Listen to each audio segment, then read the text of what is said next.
Welcome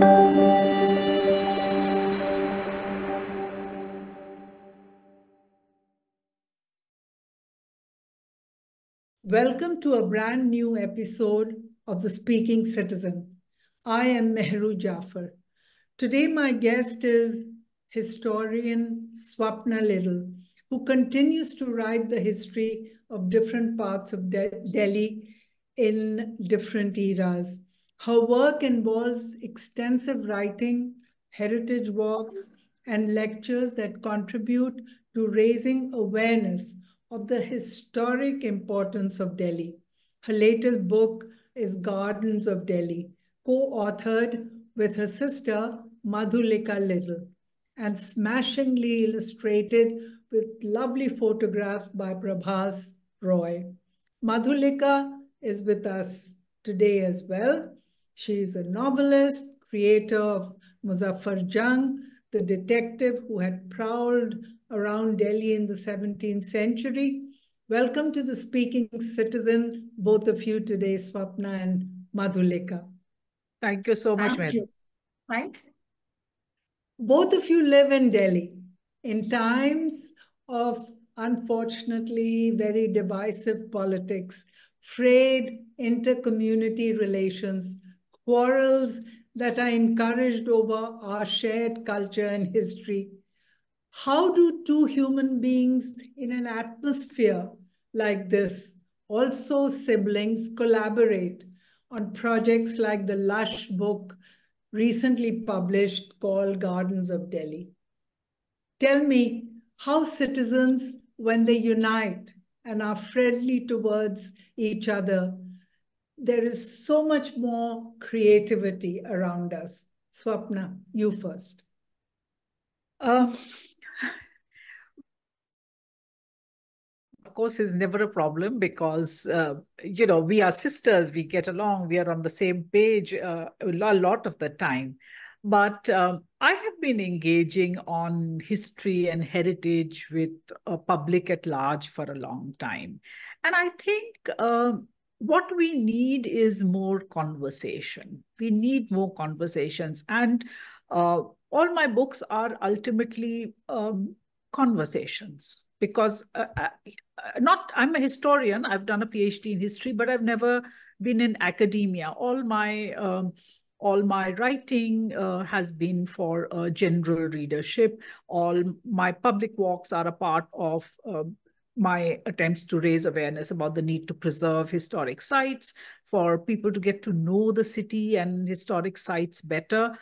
And I think those kind of conversations, a long time ago, I found that history is such a divisive subject that you can have endless conversations and debates and fights over social media and things like that. But I found that what I find most satisfying is to take people to a site and show them what it is, or through my writing, write in a way in which I just talk about history as it is. And I leave it to you to decide whether that convinces you. So, that way. And as I said, it was easy to collaborate with Madhulika on this last book because, as I said, we are on the same page. Wonderful to hear that at least somebody is on the same page as somebody else, because we have been arguing with each other for, especially in these times, so much that it's very nice to come across a project that has been enriched by 3 people, and 2 being siblings. So Madhulika, your thoughts on collaborating with a historian like Swapna, who also happens to be your sister? Well, as Swapna said, collaborating with a sibling, and especially a sibling one gets along well with, is not a problem really. And also I think it was easier for me to collaborate with Swapna on Gardens of Delhi because I too am interested in history. What we did when we wrote Gardens of Delhi was that I wrote the aspects about the botanical and the horticultural sort of elements in the gardens, while Swapna tackled the history of the gardens. But because I'm so interested in the history as well, so I ended up sort of doing a little history of some of the trees. And I ended up accompanying Swapna to a couple of gardens to have a look at the historical aspects of it. I remember for the first time in my life, I went to Roshanara Bagh, and Swapna took me there. And I was gushing over the Roshanara's tomb and telling Swapna which was the tree which was painted over there. So I think, just because there's also a similarity of interests, so that was a really helpful thing for me. Also, I think, taking up from where Swapna was talking about how we need to sort of, open up and how sort of understanding what is going on around us and what happened before us. I think that's a very important part of being more broad-minded as such. I think ignorance is one of the worst things, one of the worst reasons for all this divisiveness and on this insularity. If you help reduce some of the ignorance about what is happening around us, when you realize that, people are, everybody is actually very alike. The way we think, the way we react, our emotions. It doesn't matter what religion you are, what race you are, what ethnicity you are. And when you realize that we are all the same, then that helps you become a little more open to what is around you. And when you know that, okay, this person is not that different from us. If they eat differently, or they speak a different language, it does not mean that they are different deep down. I think that helps. So back to Delhi. My next question to you, Swapna, is tell me, what is the first thought that comes to your mind at the mention of the word Delhi? Layered. It is layered. It is amazing how, when I look at Delhi's history and the fact that different people came here, different kinds of political presences you had over here, different kind of political structures. It has this aura of power, which we have, in fact, it's a part of our lives today. We live in a capital, Madhulika and I live in a capital city. And so that is Delhi. That's definitely, that is Delhi, not only today, but its history is all about that. And there are people who've been coming to Delhi from all over the world for so many centuries, and all of them have come and they've made it their home and have contributed to Delhi's culture. So Delhi's culture is one of the kind of, the diversity we've been talking about just now. It epitomizes that, the layering that has happened. And in fact, Madhulika has embarked on this, and my specialization in history, of course, is the 19th century, which I did my PhD on, and I wrote the broken script on that book. But I've been looking at other periods of Delhi's history also. And Madhulika, for instance, the projects that fiction projects she's been working on recently, also really deals with a lot of that layering of history, the very, very differences that came in. But there is a school of thought that says, why did so many people from outside the Indian subcontinent come to Delhi? What do you have to say to that? It's a very complex history, because Delhi's, partly it is a question of strategic location. It was located at a particular point in between the two river systems, the Indus and the Ganga Yamuna Doab, in such a manner that it is on a major trade route at the junction of these riverine and overland trade routes. So therefore, that's a lot of the general traffic goes through that, and including people who come from outside also. And it's not only traders, but sometimes it is people who conquerors and invaders come. So those who come to conquer also come that way, but then they want to secure that place to make sure that others don't conquer. So it's somewhat, those are some of the things, accidents of location, but it is also ultimately it becomes one of a historical fact.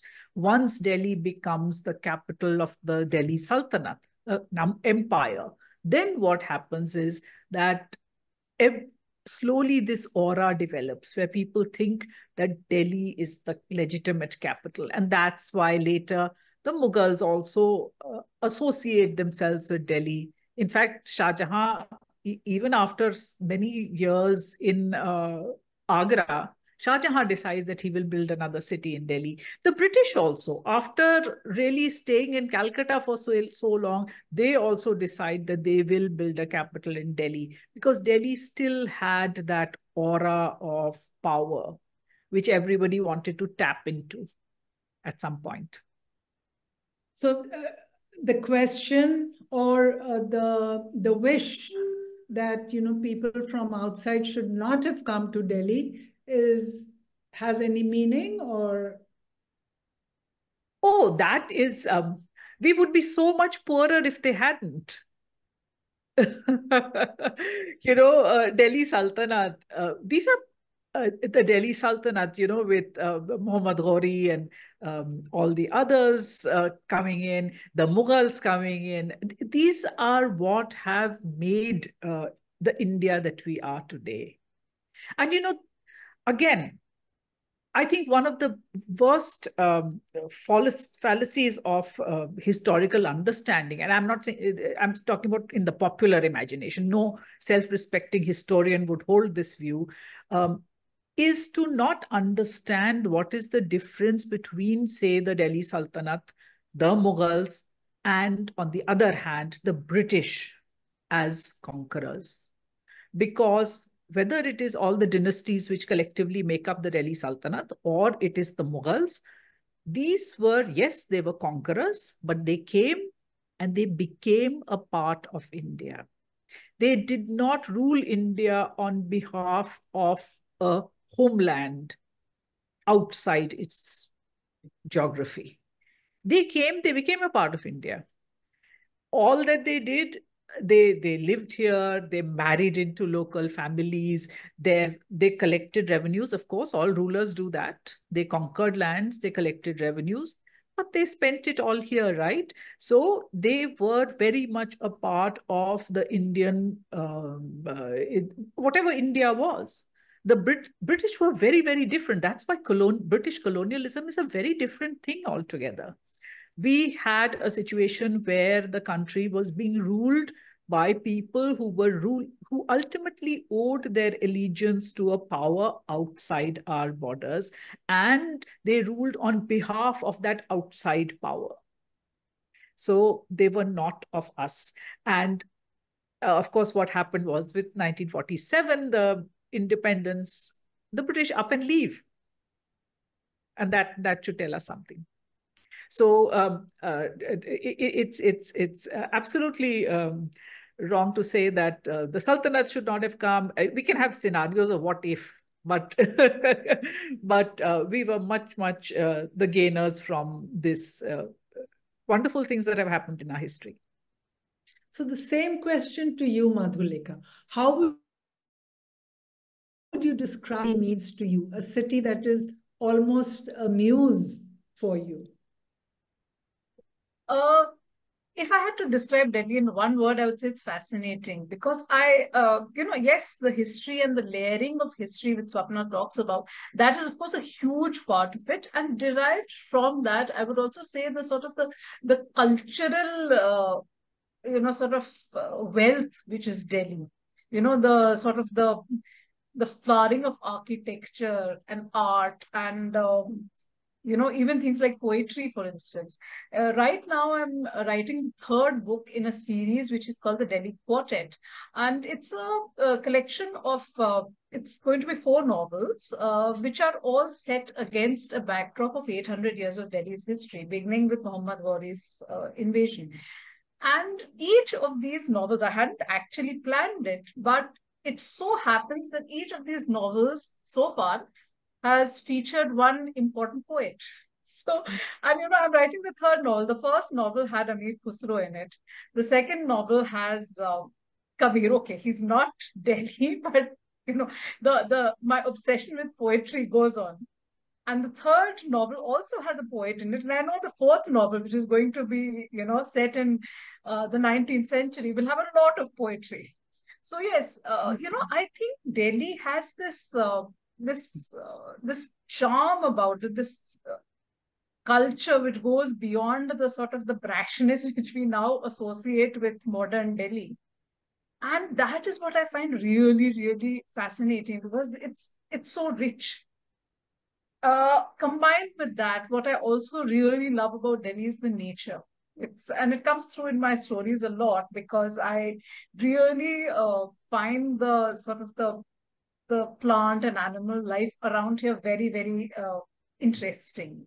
In fact, I think Delhi is probably, I think, the second capital city in the world with the largest number of bird species. So, if you're a bird watcher, Delhi is a good place to be in. So that's it. It's a lot of things. And culture and history and nature are the 3 things which appeal to me. So the 4 poets who appear in the quartet are Amir Khusro in the first era, then there's Kabir, but he's not Delhi, but he has a link to Delhi because he had an interesting run-in with Sikandar Lodi. Yes. So anyway, Kabir, of course, was set in Kashi, not in Delhi. Exactly. And the third? The third will be Rahim, who is, he has his tomb in Delhi. So by this thing sort of context, I say, okay, he is sort of connected to Delhi. And of course, the fourth book, I'm assuming, I've not planned it yet, but I'm supposing Mirza Ghalib will play an important part. But of course, there will be a lot of other Delhi poets also of that. Bahadur Shah Zafar himself. Yeah, Bahadur Shah Zafar himself. Exactly.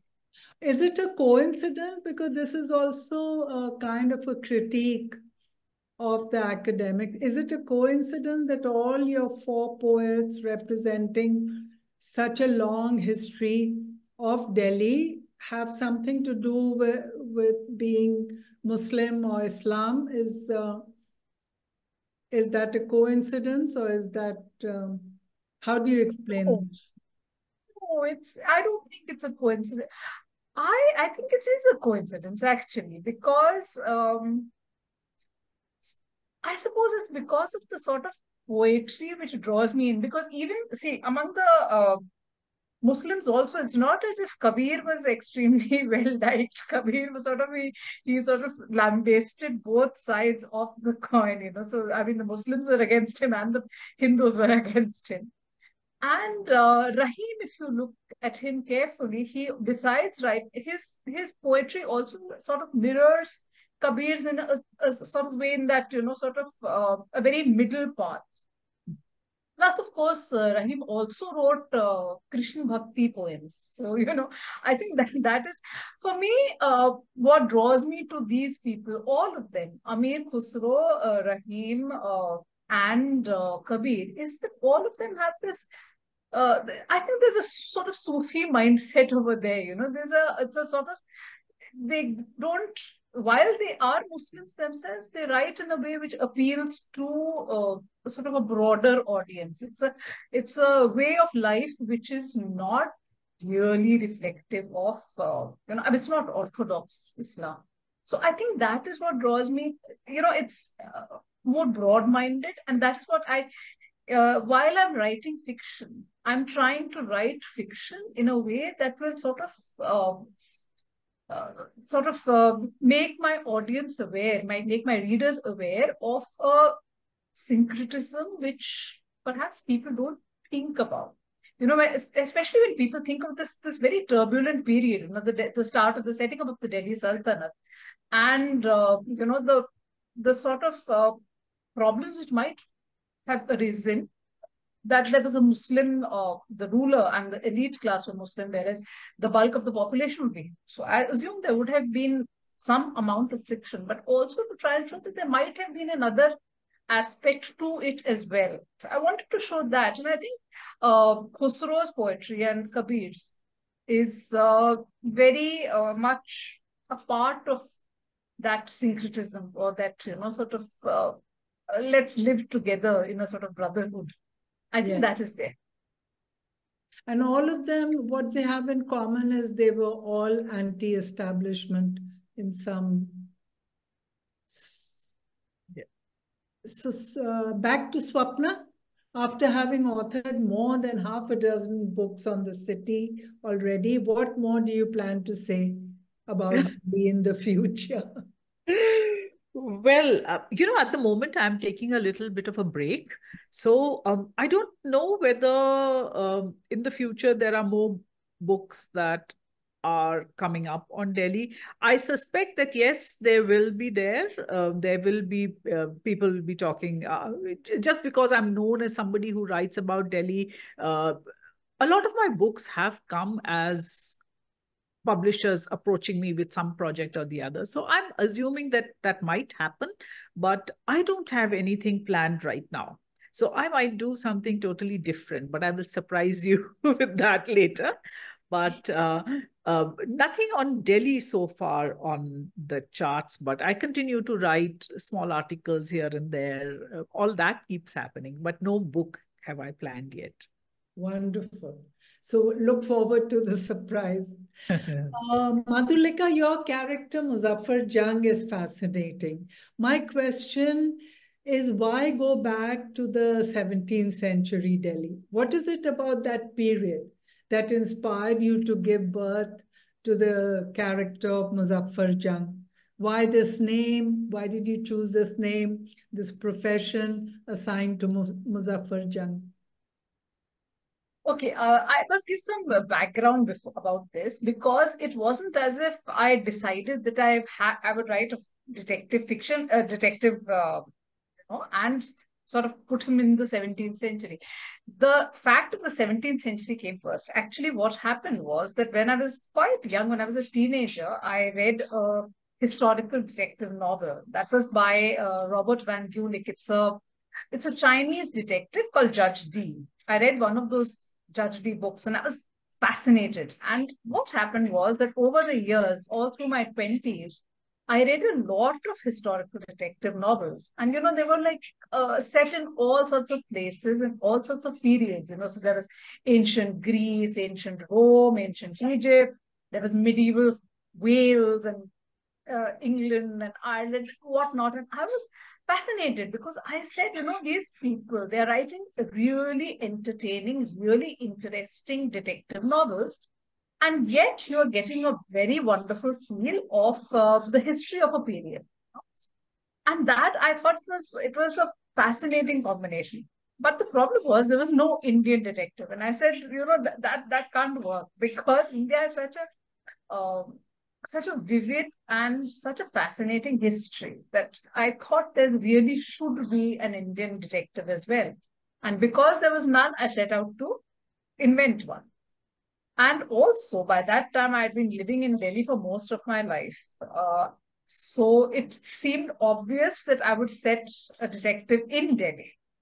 And when it came to historical periods, the period in Delhi which I find most interesting is the Mughal period. One reason, of course, is that it is a colorful period. And there's all sorts of interesting stories and legends and all attached to it. Secondly, doing research for somebody who cannot sort of read Persian and Urdu and all. Doing research in English, there's a lot of stuff for Mughal India. So that was why it was sort of, I think, you'd say by elimination, I landed up at the 17th century. And I decided, yes, this is the period in which I should set my detective. Now, Muzaffar Jung I don't know how the name actually occurred to me. I just sort of pulled it out of a hat and said, okay, my detective will be called Muzaffar Jung. And the detective, the character is a bit of a reflection of me because Muzaffar Jung is a bit of a maverick, and he loves coffee, he loves birds, and he has a lot of respect for women. So he's a very feminist sort of Mughal nobleman. And he's also perhaps why I said maverick is because he has friends in, as one of my editors has said, he has friends in low places. He's got a friend who's a boatman, and he's got a friend who's a jeweler's assistant, and so on and so forth. So, he I think of Muzaffar more as a 21st century man living in the 17th century because he's really not what your average Mughal nobleman back in the 17th century might have been like. Of course, I think he may not even be very much like what the average 21st century Delhi man is like. So that is what Muzaffar Jung is all about. He's more like me than anything else. Wonderful. No, it's a beautiful sketch of personality in a particular period of the city. Swapna, you travel such a great deal, which is the other city in the world that makes you as breathless as obviously Delhi does. Well, I don't travel quite so much also. And really, I cannot, I don't think that I have had that kind of an encounter with any particular place. But one thing that you mentioned earlier in the conversation, I must get back to because I hadn't really addressed that about when I go to other cities, other places, and I love cities specifically. So I like the countryside, of course, but the cities are really what I love to walk in cities, just as I love to walk in Delhi. Any place I go, I want to walk. I want to experience their streets and what's going on there, the food, all of that. And for me, I find that often when I see something and I said, oh, this reminds me of Shahjahanabad, Old Delhi, or this reminds me of a particular place. And for me, really, I have not, as I said, I've not really come across any place which evokes in me the same kind of reaction that Delhi does. And for me, it's all. I feel jealous sometimes because I recently went to Italy and I saw a lot of places and I said, look at how they look after their historic neighborhoods, how they have managed to balance the needs of citizens with all the tourists coming in, and how the fact that they've managed to get that tourist influx also turn it to good account for livelihoods of the people themselves. So all of these things, and I look at that and I make a little note in my mind and I say, wouldn't this be nice if this was happening in Shahjahanabad as well? Would it, if it were happening in Delhi? So, those are the kind of things I always look at. I look at places through the lens of Delhi.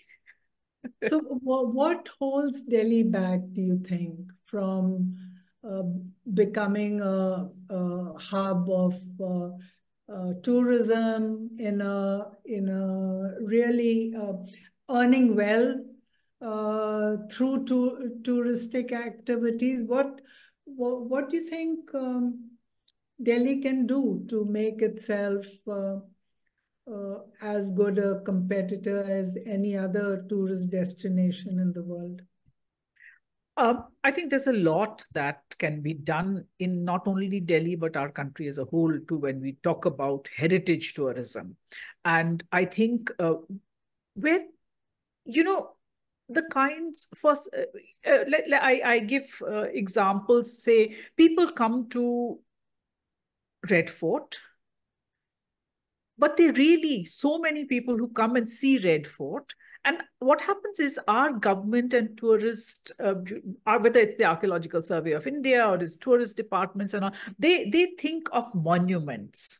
But for people who are going to visit another place, whether in their own country or in a foreign country, it is much beyond the monument that they want to experience. They want to experience new places. They want to see the streets. They want to see the people. They want to see the food and culture and all of that. So you are not really they don't want to see a museumized place. When they want to see all these things, they don't want something, they want to experience the life of that city as the citizens themselves experience it. And the problem, of course, is that we allow our historic neighborhoods to deteriorate in such a terrible condition that, then we end up feeling embarrassed about tourists seeing those gullies, which we have allowed to deteriorate like this. And therefore, for one thing, we need to look after our historic precincts a lot better than we do. We need to make them good for our citizens. And then, of course, they'll be wonderful for tourists also. And we have to help people to turn these heritage assets which they have, like old Havelis. So many old Havelis in Shahjahanabad are there. People are not being helped. In order that the government needs to help them to restore them, to turn them into commercially viable. And the way I look at it is, not everything has to be a heritage hotel. Not everything has to be a boutique hotel. You can even have a chai shop which is in an old restored Haveli. I can assure you that if I go to shop for sarees, if there's a shop which is in an old Haveli, I would rather go to that one than to any other kind of shop, right? So what I'm saying is that these are the kind of things, and I see all of this happening. This is what drives tourism around the world. And we are missing the bus because we are not doing these simple things, which would make life better for our own citizens, would help them benefit and profit from tourist trade and attract many more people.